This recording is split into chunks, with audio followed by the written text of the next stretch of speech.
बिस्मिल्लाहिर्रहमानिर्रहीम। वर्डप्रेस के complete course के लेक्चर नंबर 8 के साथ एक बार फिर मैं हूं बशर। अस्सलाम वालेकुम। आज का लेक्चर थोड़ा सा इम्पोर्टेंट है क्योंकि हम इसमें थोड़ा सा आहिस्ता आहिस्ता एडवांस टॉपिक्स की जानिब बढ़ते जा रहे हैं। तो आज हम देखेंगे कि कैसे आप वर्डप्रेस थीम्स इंस्टॉल कर सकते हैं और उनको कस्टमाइज़ मेरा ख्याल में हम नेक्स्ट लेक्चर में सीखेंगे। यहाँ पे थोड़ा सा थीम के बारे में ही इंफॉर्मेशन मैं आपको दे दूँ तो ज़्यादा बेहतर है।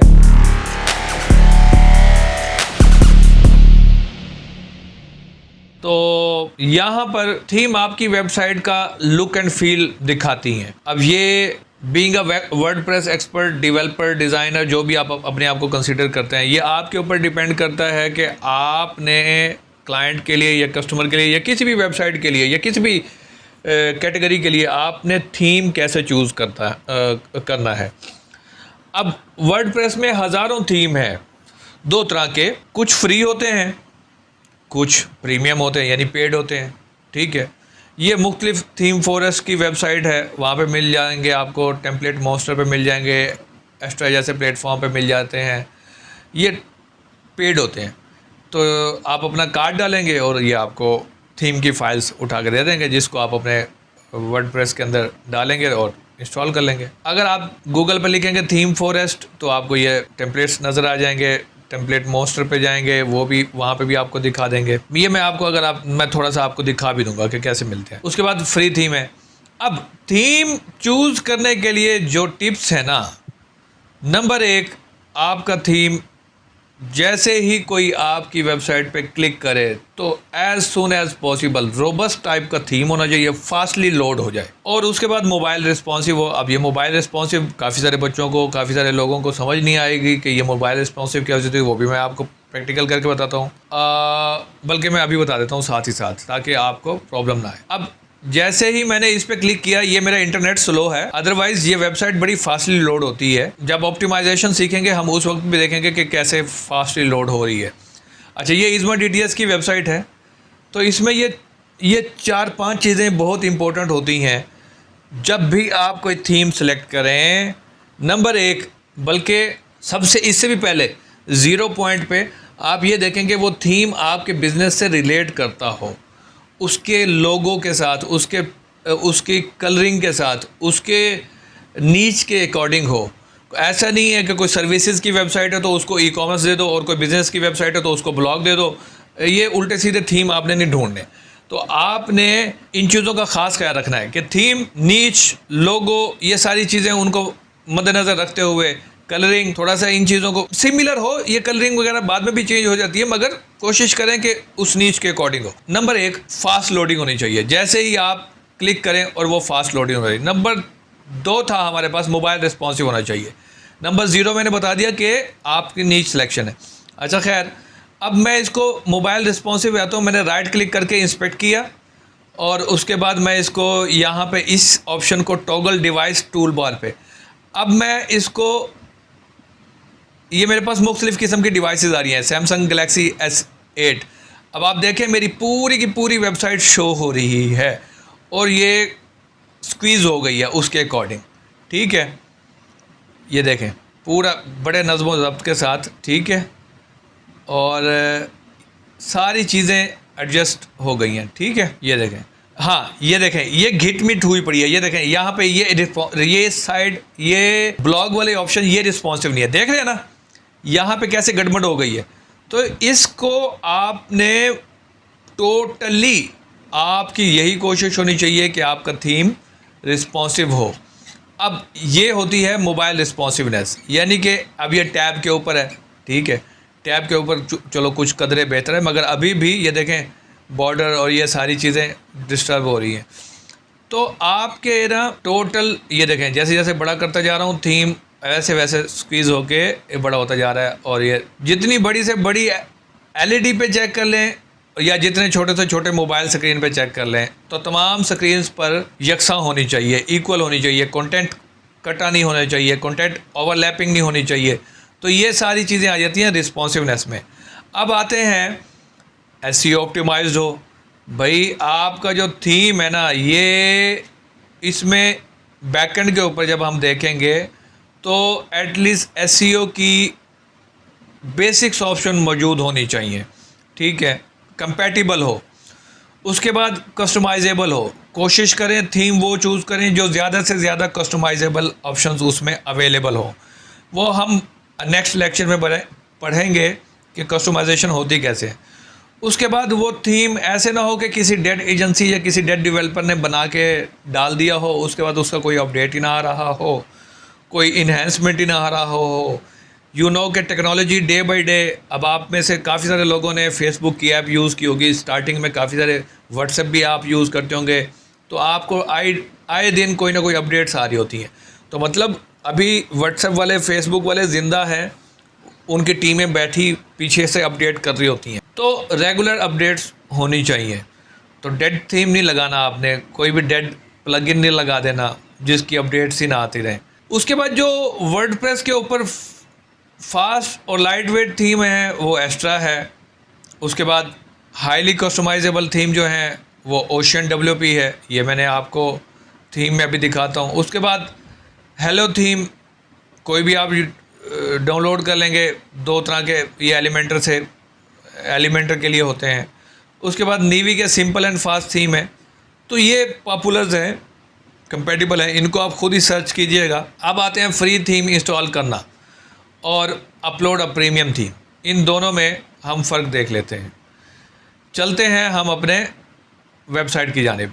आपको याद होगा पिछले लेक्चर्स में मैंने आपको पोस्ट, पेज, मीडिया, कमेंट्स मैंने आपको बता दिया था। एलिमेंटर भी मैंने आपको लेक्चर नंबर 6 के अंदर मैंने तमाम एडिटर्स बता दिए थे कि वर्डप्रेस के कितने से कौन कौन से एडिटर्स होते हैं, बिल्ट इन कौन सा होता है, डिफ़ॉल्ट कौन सा होता है, एलिमेंटर और क्रिएटिव कौन से होते हैं। तो उसके साथ ये टेम्पलेट है, ये एलिमेंटर के जैसे आप इंस्टॉल करते हैं, एलिमेंटर इंस्टॉल करने का तरीका भी बता दिया था। तो ये एलिमेंटर इंस्टॉल, इसको हम लेक्चर में बाद में भी सीखेंगे डिटेल के साथ। तो ये फ़िलहाल ये वाला जो मेन्यू है ये एलिमेंटर के साथ ही आता है। जैसे ही आप एलिमेंटर इंस्टॉल करते हैं तो ये मेन्यू आ जाता है, इससे घबराना नहीं है आपने। ये टेम्पलेट्स होते हैं बने बनाए, इनको आप यूज़ कर सकते हैं थीम के मुताबिक। अब आते हैं हमारा जो कंसर्न है आज के लेक्चर का, वो है अपीयरेंस। अपीयरेंस के अंदर आप थीम पे क्लिक करेंगे तो आपको कुछ इस तरह का ओवरव्यू दिखेगा। अब इसमें आपको फ़िलहाल एक ही थीम दिखाई दे रहा है, इसमें 2-3 एक्स्ट्रा थीम थे, वो मैंने डिलीट कर दिए, क्योंकि कोशिश करें वेबसाइट जितने कम से कम इस्तेमाल होने वाली चीज़ें होंगी बस वही रखें, जो इस्तेमाल ना हो रही हो उनको डिलीट कर दें। उससे ये होगा कि आज आप नेक्स्ट लेक्चर्स में ऑप्टिमाइजेशन का सिखाऊंगा, तो उसमें आपको ऑप्टिमाइजेशन करने में आसानी होगी और साथ ही साथ ये टूल्स के अंदर जो साइट हेल्थ होती है ये भी बेटर होती रहती है। ये भी आपको रिकमेंड करती रहती है कि अनयूज़ प्लगइन रिमूव कर दें, अनयूज़ थीम रिमूव कर दें, तो ये रिकमेंड करती रहती है। आते हैं जी ऐड थीम के ऊपर। हम यहाँ पे ऐड थीम पे क्लिक करते हैं, नया कोई थीम देखते हैं। यहाँ पे वर्डप्रेस के आपको बहुत सारे थीम मिल जाएंगे जिसका जिक्र मैं लेक्चर में कर चुका हूँ। हेलो एलिमेंटर का थीम आ गया, एस्ट्रा का थीम आ गया, ओशियन WP का आ गया, बहुत सारे थीम्स आपको यहाँ पे फ्री, ये blog shop, portfolio, travel, digital agency, सारे थीम यहाँ पे आ गए।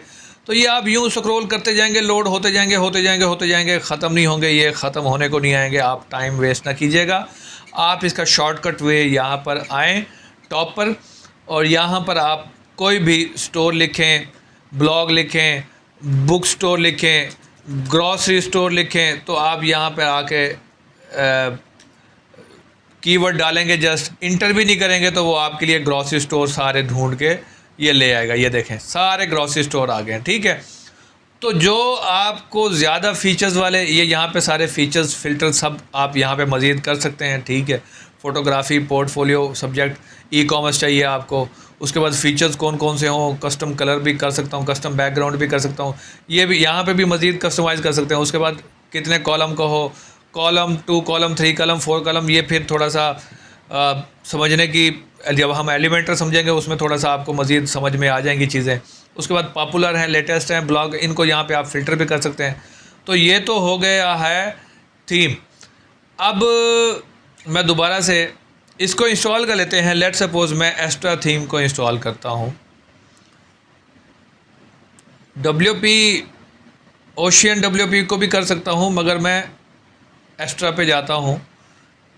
ये इसको भी इंस्टॉल कर लेता हूँ, ये इसको भी इंस्टॉल कर लेता हूँ, दोनों को इंस्टॉल कर लेता हूँ ताकि थोड़ा सा दोनों का फ़र्क आपको पता चल सके। ये इंस्टॉल हो रहे हैं, it will take some time. तब तक के लिए आप कॉफ़ी शॉफ़ी टी शी ग्रैब कर लें, हम थोड़ी देर बाद मिलते हैं। जी, तो ये हमारे थीम इंस्टॉल हो चुके हैं और आपके लिए मैंने एक्स्ट्रा भी कर लिया, हेलो बिज़ भी कर लिया, हेलो एलिमेंटर भी कर लिया, नीवी भी कर लिया, ओशियन डब्ल्यूपी भी कर लिया। मतलब हम इसमें सब के सब इस्तेमाल नहीं करेंगे, वन टाइम में एक ही थीम होता है। और यहाँ पर एक और प्रो टिप अपनी पर्सनल कमेंट्स करना चाहूँगा। जब भी आप किसी के लिए थीम इंस्टॉल करने लगें तो कोशिश करें सिर्फ एक ही थीम पे काम करें, जिसमें आप अपने आप को समझें कि कॉन्फिडेंस हो कि मैं इस थीम को संभाल लूँगा। नंबर 1, मैं बल्कि लेक्चर में लिख भी देता हूँ अपने कमेंट के साथ, जब भी कभी आप थीम इंस्टॉल, ये लिख दूंगा मैं, बाद में लिख दूंगा, टाइम वेस्ट होगा, ठीक है। नंबर 1, जब भी आप कभी कोई थीम इंस्टॉल करें तो कोई ये सारे थीम आप भले लोकल होस्ट पे इंस्टॉल करके इन पे प्रैक्टिस कर लीजिएगा, मगर जिसमें आपको ज़्यादा कॉन्फिडेंस हो, जिसकी कस्टमाइजेशन आपको समझ आ जाए, आप कोशिश करें उसी थीम के अंदर ही ज़्यादातर काम किया करें। और रंग बिरंगे थीम आप इस्तेमाल करेंगे, एक का इंस्टॉल कर लिया, एक्टिवेट, इस पे काम कर लिया, फिर इसको रिमूव करके दूसरे को एक्टिवेट कर दिया, तो बहुत ज़्यादा प्रॉब्लम आ जाएगा, इसकी डेटाबेस में भी प्रॉब्लम आ जाएगा और वेबसाइट भी ग्लिच अगर कोई आ गया तो फिर उसको काबू करना आपके लिए बड़ा मुश्किल हो जाएगा। तो कोशिश करना है इन सब को अपने लोकल होस्ट के ऊपर इंस्टॉल कर लेना है, एस्ट्रा को, हेलो बिज़ को, हेलो एलिमेंटर को, नीवी को, ओशियन डब्ल्यूपी को, इनको इंस्टॉल करके अलग अलग भले इंस्टॉलेशन कर लीजिएगा। ज़रूरी नहीं है कि आप एक ही इंस्टॉलेशन में सबको कर लें, अलग अलग इंस्टॉलेशन। जैसे ये डब्ल्यूपी लर्न है, आप डब्ल्यूपी लर्न 1 कर लीजिएगा, 2 कर लीजिएगा, या एक्स्ट्रा कर WP extra, WP ocean, WP navy, इस तरह से आप इंस्टॉल कर लीजिएगा फ़ोल्डर का नाम रख के। तो आप उसी के अंदर प्रैक्टिस कीजिएगा, जिसकी कस्टमाइजेशन आपको समझ आए उसी को ही आप नेक्स्ट फ्यूचर में लेकर चलिएगा।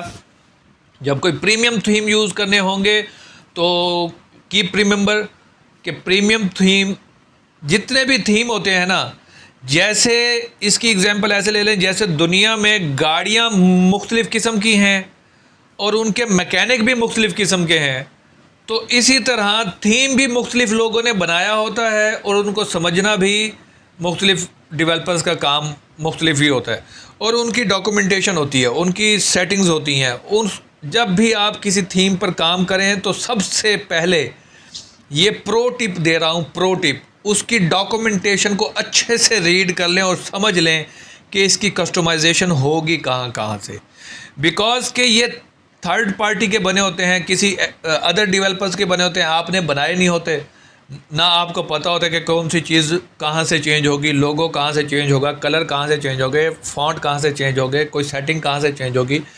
तो हर डेवलपर जो प्रोफेशनल डेवलपर होता है वो हर थीम के साथ जब भी गाड़ी बनाता है, जैसे उसका मैनुअल दे देते हैं, कोई प्रोडक्ट बनाता है, कोई मशीन बनाता है तो बनाने वाला क्रिएटर जो होता है उसका मैनुअल दे देता है। इसी तरह हर डेवलपर, जब भी कोई प्रोफेशनल डेवलपर जो होता है, जब भी वो थीम बनाता है तो उसकी एक डॉक्यूमेंटेशन अलग से दे देता है, ठीक है। उसके बारे में भी मैं अभी बताऊंगा जब हम प्रो थीम पर जाएंगे। तो फिल वक्त मैं यहाँ पर इंस्टॉल कर लेता हूँ, कौन सा करूँ, एक्स्ट्रा, ये एक्टिवेट कर लेता हूँ एक्स्ट्रा।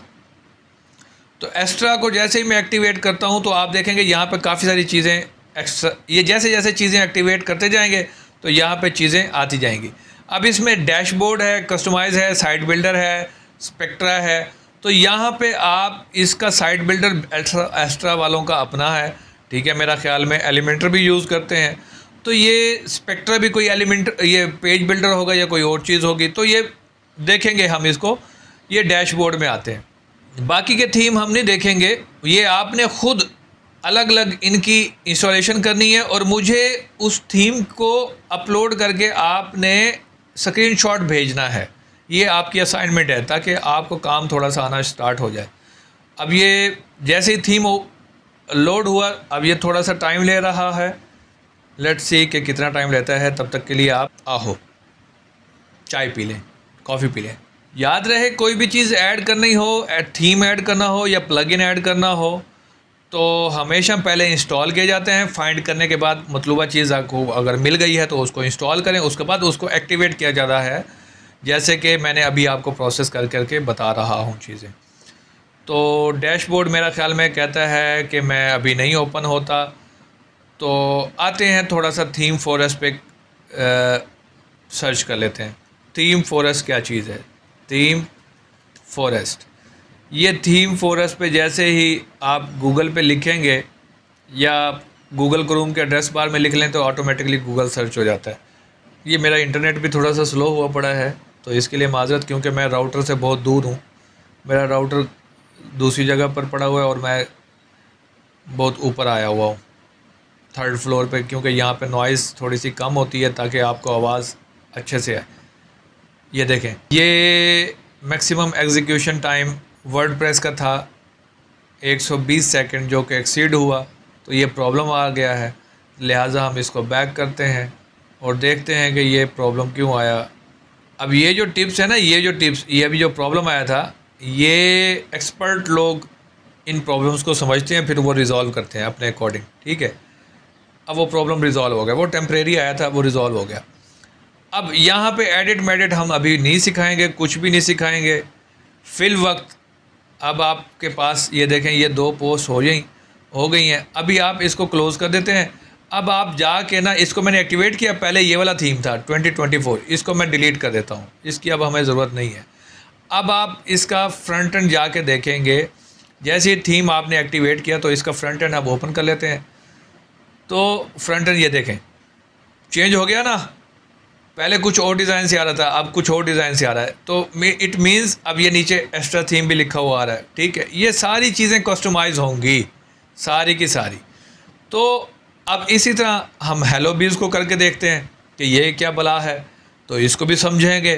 तो आपने समझना है, बेसिकली मैं तरीक़ाकार बता रहा हूँ। ये देखें, ये मैंने एक्स्ट्रा हेलो बीज कर दिया, अब ये हेलो बीज के मेन्यूज़ आना शुरू हो गए, एक्स्ट्रा डीएक्टिव हो गया। अब मैं इसको दोबारा रिफ़्रेश करता हूँ तो देखता हूँ ये हेलो का थीम किस तरह दिख रहा होगा। अभी ये बस थोड़ा सा यूँ समझे, एक रिफ्लेक्शन आ रहा है थीम चेंज होने का। ये देखें, ये थीम का स्टाइल चेंज हो गया, ये हेलो बीज आ गया।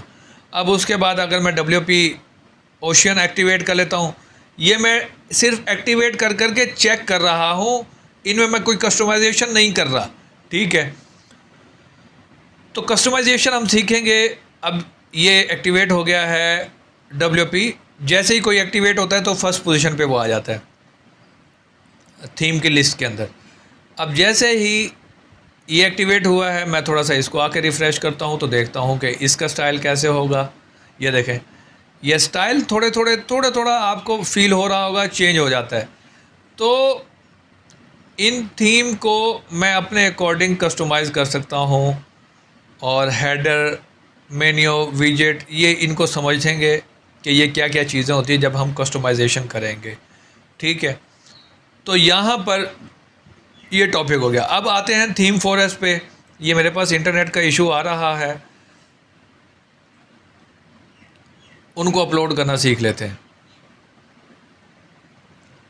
अब ये थीम फॉरेस्ट है, इसकी वेबसाइट पे जाएंगे, ये वर्डप्रेस के थीम पड़े हुए हैं। अब डायरेक्ट इसी पे क्लिक करेंगे ना, तो ये सारे वर्डप्रेस के थीम पड़े होंगे। आप इस पे क्लिक करेंगे, क्रिएटिव देखेंगे, रिटेल देखेंगे, ई-कॉमर्स, ब्लॉग, मैगज़ीन, यहाँ पे कैटेगराइज भी कर लेंगे। ये देखें, यहाँ पे ये प्राइस लिखे हुए हैं। इसका लाइव प्रीव्यू, लाइव डेमो देखना हो तो लाइव प्रीव्यू क्लिक कर लीजिएगा, लाइव डेमो भी आ जाएंगे। बी थीम है, ठीक है, वुड मार्ट है, अवेडा है, 7 है, बहुत सारे पॉपुलर थीम है यहाँ पे जो अपडेट होते रहते हैं, ठीक है। मगर चीज़ें वही होंगी जो मैंने आपको यहाँ पे टिप बताई थी कि आप अच्छी थीम चूज़ करने के लिए, एक तो थीम की सबसे पहले आपको नीच अपनी वेबसाइट की नेचर के मुताबिक थीम सेलेक्ट करते हैं, number 1। Number zero and number 1 fast loading हो, मोबाइल रिस्पॉन्सिव हो, SEO ऑप्टिमाइज्ड हो, कस्टमाइजेबल हो, रेगुलर पॉपुलर अपडेट होती हो। तो अब ये चीज़ें जब पूरी हो जाएं उसके बाद आते हैं हम, थीम सेलेक्ट हो गया लेट सपोज, आते हैं हम, जैसे ही आप यहाँ से थीम बाय करते हैं तो ये आपको कुछ ज़िप फाइल के अंदर फाइलें दे देता है, उसको आप एक्सट्रैक्ट करें। थीम की कुछ चीदा फाइलें होती हैं, वो मैं आपको बता देता हूँ कि आपने उसको अपलोड कैसे करना है। चलते हैं हम अपने वर्डप्रेस डैशबोर्ड के ऊपर। यहाँ पे पहले हमने किया था ऐड थीम, तो ऐड थीम के अंदर हमने इंस्टॉल कर दिया था डायरेक्ट वर्डप्रेस के जो अवेलेबल थीम थे उनमें से। अब ये भी याद रखिएगा, यहाँ पर एक टिप देता जाऊँ कि ये भी फ्री थीम नहीं है, ये हैं तो फ्री, मगर इनमें काफ़ी सारे फीचर्स फ्री हैं, मगर प्रीमियम फीचर के लिए आपको पे करना पड़ता है। ठीक है, उन्होंने काफ़ी सारी चीज़ें आपको फ्री दे दी हैं, मगर जब आप पेड वेरिएंट लेंगे तो उसमें आपको काफ़ी सारे फीचर्स मिल जाते हैं। अब आते हैं ऐड पे किया, ऐड पे करने के बाद यहाँ पे अपलोड थीम पे आएंगे, चूज़ फाइल करेंगे, जहाँ पे वो थीम फाइल मिलेगी। लेट सपोज़ मैं इज़्मा के अंदर देखता हूँ, मुझे यहाँ पे एक्सटोर पड़ा हुआ है, ये थीम फॉरेस्ट की पड़े हुए हैं, बोस्टन का थीम पड़ा हुआ है, ठीक है, सासलैंड का पड़ा हुआ है, ये सारे जो वर्डप्रेस के थीम है ना, ये मगर इसके अंदर इसको अगर मैं ओपन करके देखूँ तो ये बेसिकली इसके अंदर थीम की फ़ाइलें पड़ी होंगी। इसको मैं एक्सट्रैक्ट कर लेता हूँ, एक्सट्रैक्ट ऑल, बोस्टन का थीम एक्सट्रैक्ट कर लेता हूँ। हाँ, ये पूरी की पूरी थीम फाइलें काफ़ी छोटी सी होती हैं।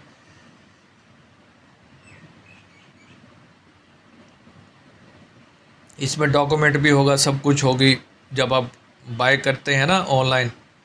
तो ये देखें, ये बोस्टन का थीम है, हाँ जी ये थीम है, ये बिल्कुल थीम है।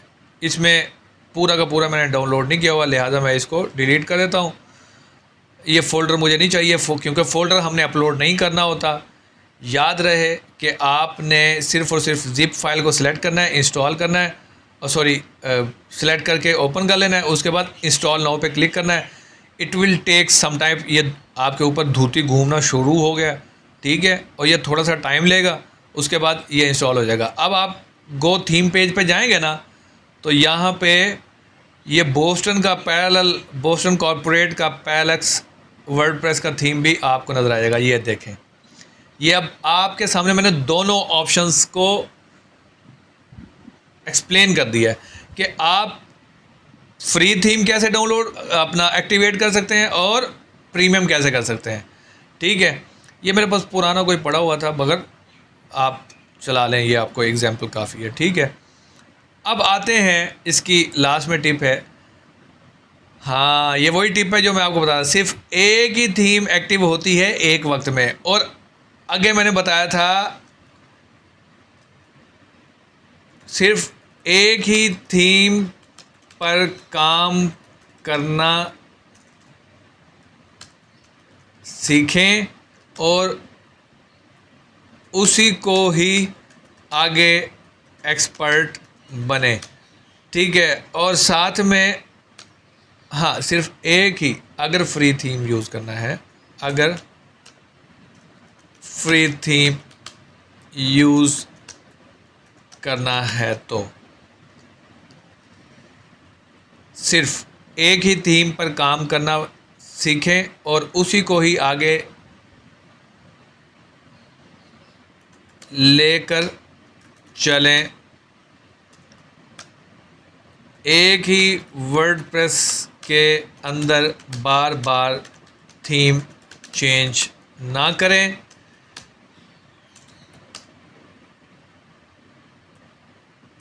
और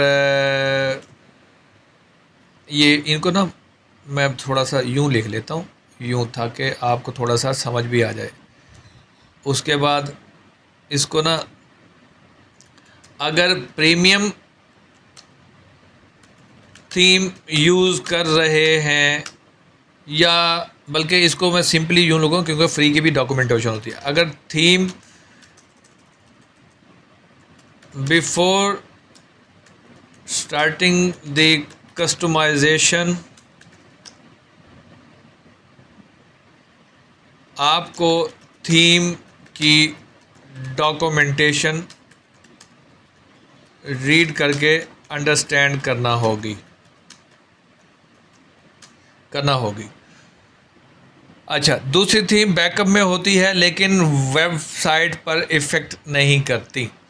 अब ये थी कुछ प्रो टिप्स मेरी तरफ से भी, तो ये मैंने डाल दी हैं। इस वाली को मैं रिमूव कर देता हूँ जब भी कभी वाली को। ये क्या था वैसे बेसिकली, जब भी कभी थीम इंस्टॉल करें, हाँ डॉक्यूमेंटेशन ही लिख रहा था मैं, तो वो मैंने प्रो टिप के अंदर नीचे लिख दी है। अब उसके बाद है पॉपुलर फ्री थीम जो है वो एस्ट्रा, ओशियन नेवी। ये फ्री नहीं है बेसिकली, इसमें काफ़ी सारे फीचर्स फ्री हैं, मतलब आपकी वेबसाइट बन सकती है, मगर इसमें प्रो फीचर अगर आप लेंगे तो मज़ीद फंक्शनैलिटी इन्हेंस हो जाती है। ये यहाँ पे आपको बताया हुआ पेड थीम के बेनिफिट्स, ज़्यादा फीचर, ज़्यादा कस्टमाइजेशन ऑप्शन, बेटर सपोर्ट, तो आपको ये सारी चीज़ें मिल जाती हैं पेड थीम के अंदर। लेकिन अगर आप बिगनर हैं तो फ्री थीम से स्टार्ट करें, एस्ट्रा या नीवी बेस्ट हैं। तो हम एस्ट्रा को देख लेंगे और उसके बाद कंटिन्यू करेंगे अपने थीम की कस्टमाइजेशन। तो होप सो के लेक्चर नंबर 8 आपको पसंद आया होगा। ये हैंड आउट्स आपको मैं व्हाट्सएप ग्रुप में भी शेयर कर दूंगा, अगर किसी को चाहिए तो वो मुझे यूट्यूब पर भी कमेंट कर सकता है। मिलते हैं नेक्स्ट लेक्चर में जिसमें हम कस्टमाइजेशन सीखेंगे। होप सो आपको ये सारा लेक्चर जो मैंने समझाया है डिटेल के साथ, ये आपको समझ आ गया होगा। अगर कुछ क्वेश्चन फिर भी बाकी हैं, कुछ एम्बिग्यूटीज़ हैं, तो मुझे आप कमेंट में व्हाट्सएप ग्रुप के अंदर पूछ सकते हैं। मैं वहाँ पर लाइव बताता होता हूँ, यहाँ पे भी मैं बता देता हूँ, मगर यहाँ पर एक दफ़ा वीडियो बन जाती है तो फिर उसके बाद बंदा समझा नहीं सकता। मगर आप इसको समझने की कोशिश कीजिएगा, जल्दी जल्दी नहीं देखिएगा, रोक रोक के देख लीजिएगा, तसल्ली से देख लीजिएगा, मगर आपने इसकी प्रैक्टिस करनी है। तो मिलते हैं नेक्स्ट लेक्चर में। अपना और अपने रिश्तेदारों का ख्याल रखिएगा। मुझे दीजिए इजाज़त। अल्लाह निगहबान।